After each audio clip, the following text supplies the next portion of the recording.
Hi, this is my lab view code for engineering programming, and this is what the function of it is to create a function generator, a FFT, and the oscilloscope. So let's go to our front panel. So in the front panel, I have three tabs: the function generator, oscilloscope, and FFT. In the function generator, I basically can put out any output wave from a sine wave, a sawtooth wave, a triangle wave, a DC, a square wave, and a DC. So let's do example with sine wave. So in sine wave, or in any wave in this case, you can adjust the offset, the amplitude of the output, and the frequency that you want, and millisecond for your scaling, and you can adjust the voltage for division and add in some noise.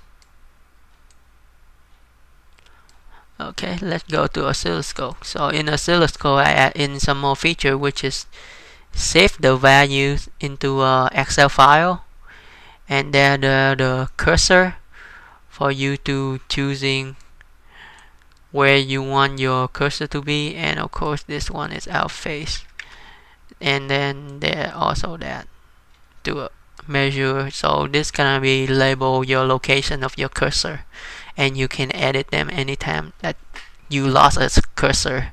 So if you lost your X, you can adjust the X into 0, then it will 0 it at the 0 line.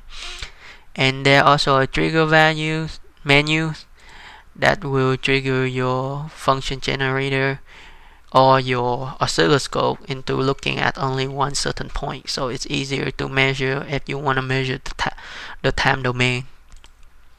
And then there are FFT, which adjusts the scale of hertz for division.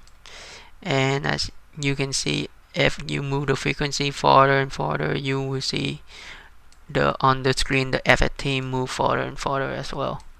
If you add noise, the highest point gonna be your fundamental frequency.